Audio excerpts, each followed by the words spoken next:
ಕಳ್ಳರ ಹೆಡೆಮುರಿ ಕಟ್ಟಿದ ಕಲಬುರಗಿ ನಗರ ಪೊಲೀಸರು. ಮನೆಗಳ್ಳತನ ಬಂಧನ, 3 ಮನೆಗಳ್ಳತನ ಪ್ರಕರಣಗಳ ಪತ್ತೆ, 13,41,000 ಮೌಲ್ಯದ ಸ್ವತ್ತು ಪತ್ತೆ. ಕಲಬುರಗಿ ನಗರ ಪೊಲೀಸ್ ಆಯುಕ್ತಾಲಯದ ವ್ಯಾಪ್ತಿಯಲ್ಲಿನ ವಿವಿಧ ಪೊಲೀಸ್ ಠಾಣೆಗಳ ಪ್ರಕರಣಗಳಲ್ಲಿ ಮಾನ್ಯ ಪೊಲೀಸ್ ಆಯುಕ್ತರಾದ doctor Sharanabasappa S D. IPS Kalaburagi ನಗರರವರ ನಿರ್ದೇಶನದಂತೆ ಶ್ರೀ ಪ್ರವೀಣ್ ಎಚ್. ನಾಯಕ್ ಉಪ ಪೊಲೀಸ್ ಆಯುಕ್ತರು ಕಲಬುರಗಿ ನಗರರವರು ಹಾಗೂ ಶ್ರೀ DG ರಾಜಣ್ಣ ಸಹಾಯಕ ಪೊಲೀಸ್ ಆಯುಕ್ತರು ಸಬ್ ಅರ್ಬನ್ ಉಪವಿಭಾಗ ಕಲಬುರಗಿರವರ ಮಾರ್ಗದರ್ಶನದಲ್ಲಿ ಶ್ರೀ ಸುಶೀಲ್ ಕುಮಾರ್ PI ವಿಶ್ವವಿದ್ಯಾಲಯ ಪೊಲೀಸ್ ಠಾಣೆ ಕಲಬುರಗಿ ನಗರ ನೇತೃತ್ವದಲ್ಲಿ ಅಪರಾಧ ವಿಭಾಗದ ಸಿಬ್ಬಂದಿಯವರಾದ Syed Ghouse ASI, Shri Sanjay Kumar CSC, Shri Shivashanappa CSC, Prakash CSC, Rajkumar Pawar, Prakash CPC, Nagendra CPC ರವರನ್ನೊಳಗೊಂಡ ತಂಡವು ದಿನಾಂಕ 4/11/2025 ಆರೋಪಿತನಾದ ಮೊಹಮ್ಮದ್ ಆರಿಫ್ ಅಲಿ ತಂದೆ ಮೆಹಬೂಬ್ ಅಲಿ ವಯಸ್ಸು 50 ವರ್ಷ, Majid Ali Arabic ಶಿಕ್ಷಕನಾಗಿದ್ದು KBN college ಹತ್ತಿರ ಬಿಲಾಲಾಬಾದ್ ಕಾಲೋನಿ ಕಲಬುರಗಿ ಇವನನ್ನು ವಶಕ್ಕೆ ಪಡೆದುಕೊಂಡು ಗುನ್ನೆ ನಂಬರ್ 287/2025 ಕಲಂ 331/4 305 BNS ವಿಶ್ವವಿದ್ಯಾಲಯ ಪೊಲೀಸ್ ಠಾಣೆ 306/305 ವಿಶ್ವವಿದ್ಯಾಲಯ ಪೊಲೀಸ್ ಠಾಣೆಯಲ್ಲಿ 306/2005 500 and 333/3 ಇವರನ್ನು ವಿಚಾರಣೆಗೊಳಪಡಿಸಿದಾಗ ಸದರಿ ಆರೋಪಿತನು ಠಾಣೆ ಗುನ್ನೆ ನಂಬರ್ 116/2025 ಕಲಂ 331/1 305 BNS X ನೆದ್ದರ ಪ್ರಕರಣಗಳಲ್ಲಿ ಭಾಗಿಯಾಗಿದ್ದು, ಸದರಿ ಆರೋಪಿತನಿಂದ 100 ಗ್ರಾಂ ಬಂಗಾರ ಅಂದಾಜು ಕಿಮ್ಮತ್ತು 13 ಲಕ್ಷ ರೂಪಾಯಿ ಮತ್ತು 200 ಗ್ರಾಂ ಬೆಳ್ಳಿ ಅಂದಾಜು ಕಿಮ್ಮತ್ತು 16,000 ರೂಪಾಯಿ ಹಾಗೂ ಕೃತ್ಯಕ್ಕೆ ಉಪಯೋಗಿಸಿದ motor cycle Bajaj platinum number KA 32 EY 7402 ಅಂದಾಜು ಕಿಮ್ಮತ್ತು 25,000 ಹೀಗೆ ಒಟ್ಟು ಅಂಕಿ ಅಂದಾಜು ಕಿಮ್ಮತ್ತು 13,41,000 ರೂಪಾಯಿ ಮೌಲ್ಯದ ಸ್ವತ್ತನ್ನು ಜಪ್ತಿ ಮಾಡಿಕೊಂಡು ಆರೋಪಿತನ ವಿರುದ್ಧ ದಸ್ತಗಿರಿ ಕ್ರಮ ಕೈಗೊಂಡು ನ್ಯಾಯಾಂಗ ಬಂಧನಕ್ಕೆ ಒಪ್ಪಿಸಿದ್ದು ಇರುತ್ತದೆ. ಸದರಿ ಪ್ರಕರಣದ ಆರೋಪಿತನನ್ನು ಪತ್ತೆ ಹಚ್ಚುವಲ್ಲಿ ಯಶಸ್ವಿಯಾದ ಅಧಿಕಾರಿ ಮತ್ತು ಸಿಬ್ಬಂದಿಯವರನ್ನು ಮಾನ್ಯ ಪೊಲೀಸ್ ಆಯುಕ್ತರಾದ doctor Sharanabasappa SD IPS Kalaburagi ನಗರರವರು ಶ್ಲಾಘಿಸಿದ್ದಾರೆ. ವರದಿ ಡಾಕ್ಟರ್ ಅವಿನಾಶ್ ದೇವನೂರ್, ಕಲಬುರಗಿ. ಮನೆಗೆ ಹಣದ ಒಂದು ಅವಶ್ಯಕತೆ ಇದೆ.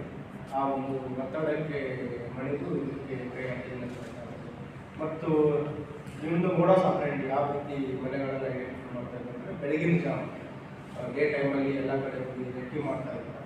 ಮತ್ತು ನಗರದ ಕೆಲವೇ ಏರಿಯಾಗಳಲ್ಲಿ ಇವರು ಆಪರೇಷನ್ ಮಾಡ್ತಾ ಇದ್ದಾರೆ. ಎಸ್ಪೆಷಲಿ ಇನ್ನೊಂದು ಮಾಲ್ಗಟ್ಟಿ ಕ್ರಾಸ್, ಫಿರ್ದೋಸ್ ಕಾಲನಿ ಮತ್ತು ಏನು ಈ ಆಧಾರ ಇದೆ ಆ ಏರಿಯಾದಲ್ಲಿ ಮಾತ್ರ ಹೆಚ್ಚಿನದಾಗಿ ಇವನು ಆಪರೇಷನ್ ಮಾಡ್ತಾರೆ. ಅಲ್ಲಿ ಇವನು ವಾಸ್ತವ್ಯ ಮಾಡುವಂಥದ್ದು ಮತ್ತು ಏನು ಅಪರಾಧ ಮಾಡ್ತಾರೆ ಆ ಏರಿಯಾಗಳಲ್ಲಿ ಹತ್ತಿರ ಇರುವಂಥದ್ದು.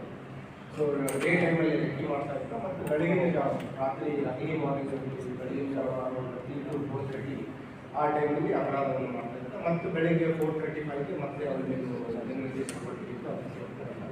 So I appreciate inspector Sushil Kumar ಎಲ್ಲ ಕ್ರೈಮ್ ಮತ್ತು ಇದರದ್ದು DCP ಕ್ರೈಮ್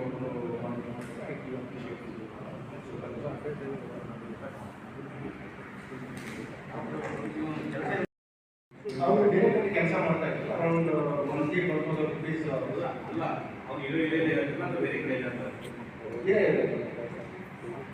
ರೋಜಾ ಲಿಮಿಟ್ಸಲ್ಲಿ ವಾಸ ಮಾಡ್ತಾರೆ. ನಮ್ಮದು ಸರಬಾಗ ರೋಜಾ ಲಿಮಿಟ್ಸಲ್ಲಿ ಬಾರ್ಡ್ರ್ ಇತ್ತು, ಅಲ್ಲಿ ವಾಸ ಮಾಡ್ತಾರೆ. ಈಗ ನಮಗೆ ರಿಪೋರ್ಟ್ ಆಗಿದ್ದ ಪ್ರಕರಣಗಳ ಪ್ರಕಾರ 3 ಆಗಿದೆ. 3 ಪ್ರಕರಣಗಳು ಪತ್ತೆಯಾಗಿದೆ. ಅದರಲ್ಲಿ 2 ಇನ್ನರ್ಸ್ ಅಫೆನ್ಸಸ್ ಇದೆ. ಹೆಚ್ಚಿನ ಅಮೌಂಟ್ ಹೋಗಿರುತ್ತೆ ಅಂತ 2 ಪ್ರಕರಣಗಳು, ಇನ್ನೊಂದು ನಾರ್ಮಲ್ ಇದೆ. ಟೋಟಲ್ 3 ಪ್ರಕರಣಗಳು ಪತ್ತೆಯಾಗಿದೆ. ಈಗ ನಾವು ಅವರ ಮೂವ್ಮೆಂಟ್ಗಳ ಬಗ್ಗೆ ಸ್ಟಡಿ ಮಾಡಬೇಕು ಮತ್ತು ಅಪರಾಧಗಳು ವರದಿಯಾಗಿದೆ. ಅದರಲ್ಲಿ ಇನ್ನೂ ಗೋಲ್ ಕಂಡಿಲ್ಲ. ಬಟ್ ಆದರೂ ಕೂಡ ಹೆಚ್ಚಿನ ತನಿಖೆ ಮಾಡಬೇಕು. ಅವನು ಹೇಳಿದ ಪ್ರಕಾರ 7-8 ಮಂತ್ನಿಂದ ಸ್ಟಾರ್ಟ್ ಮಾಡಿದ್ದಾರೆ. ಫಸ್ಟ್ ಅಪರಾಧ ಮಾಡಿದ್ದು ಏಪ್ರಿಲಲ್ಲಿ. ಬಟ್ ಇತ್ತೀಚೆಗೆ ಏನಾಗಿದೆ, ಅವನು ರೇಟ್ ಜಾಸ್ತಿ ಆಗಿ ಈಗ ಅಕ್ಟೋಬರ್ ತಿಂಗಳಲ್ಲಿ 2 ಅಪರಾಧ ಮಾಡಿದ್ದಾರೆ. ಆ ಲೀಡ್ ಬೆನ್ನತ್ತಿ ಅವರನ್ನು ಬಂಧಿಸಿಕೊಂಡು ಅದನ್ನೇ ಹೇಳಿ ನಮ್ಮ ಏನು ರೋಜಾಗಿಂದ ಹಾಕರ್ಗ ಮಾರ್ಗಟ್ಟಿ ಕ್ರಾಸ್ ತೀರ್ಥೋತ್ಸವ ಏನಿದೆ ಅಲ್ಲಿ ಅವರು ಅಪರಾಧ ಮಾಡ್ತಾರೆ. ಸಹಾಯ ಮಾಡಬೇಕು ಇಲ್ಲ ಇಲ್ಲ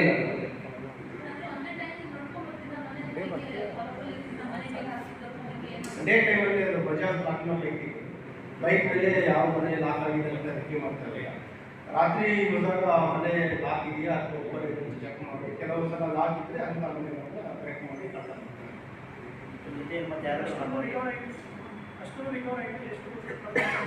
ಮೆಜಾರಿಟಿ ಅಮೌಂಟ್ ರಿಕವರ್ ಅದನ್ನು ಕೆಲವು ಕ್ಯಾಶ್ ಕೆಲವು ಖರ್ಚು ಮಾಡಿದ್ದಾರೆ.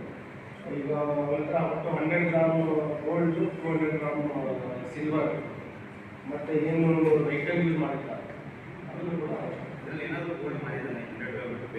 ಕೆಲವು ಮಾಡಿದ್ದಲ್ಲ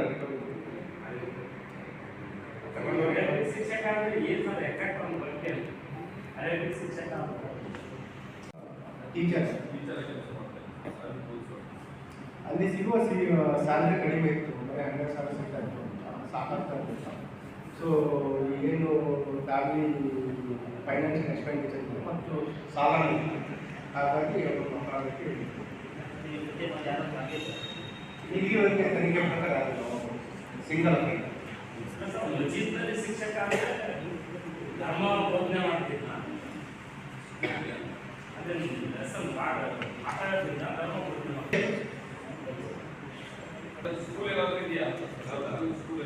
ಸ್ಕೂಲು ಅಥವಾ ಇದು ಇಲ್ಲ, ಅರೇಬಿಕ್ ಟೀಚರ್ ಅಂತ ಒಂದು ಮಸೀದಿಯಲ್ಲಿ ಕೆಲಸ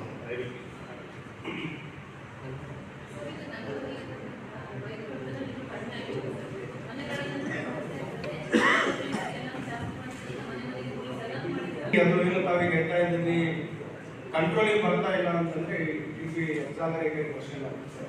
ಈಗ ತಾವೆಲ್ಲ ನೋಡಿದರೆ ಏನು ಈ ಆ್ಯಕ್ಟಿವಿಟಿ ಯಾವ ರೀತಿ ಇರುತ್ತೆ, ಕೆಲವು ನಮ್ಮದು ಪೊಲೀಸ್ ಫೋಕಸ್ ಏನಿರುತ್ತೆ ಅದರ ಮೇಲೆಗಡೆ ಆಗ್ತಾ ಇರುತ್ತೆ. ಈಗ ನೀವು ಹೇಳಿದಾಗೆ HBT ಅಫೆನ್ಸ್ ಅಂದರೆ ಮನೆಗಳತನ ಪ್ರಕರಣಗಳು ಆಗಸ್ಟ್ ಸೆಪ್ಟೆಂಬರಲ್ಲಿ ಸ್ವಲ್ಪ ಜಾಸ್ತಿ ಆಗಿತ್ತು.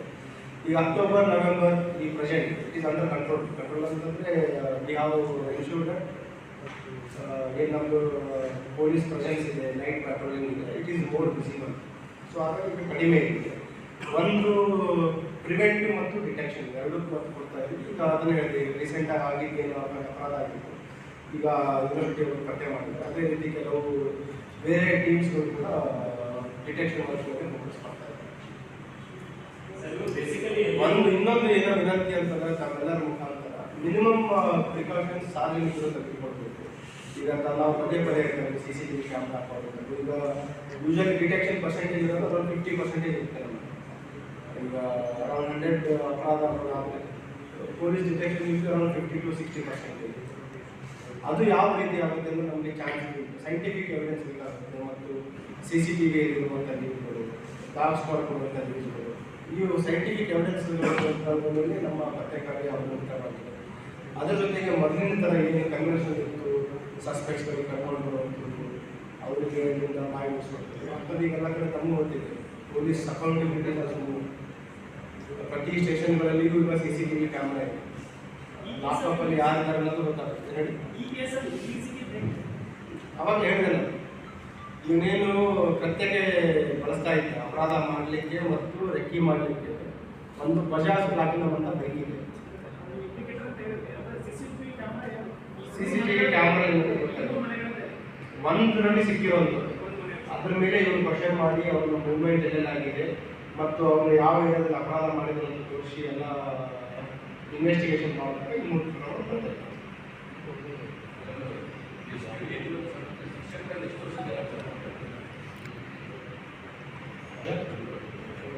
Around 2 decades. ಓಕೆ,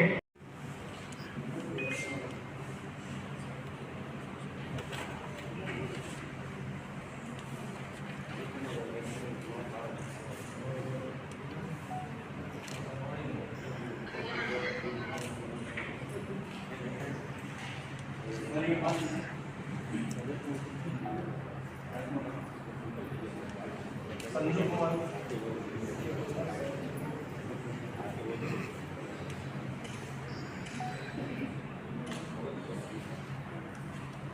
ನೀವು change ಮಾಡಿ.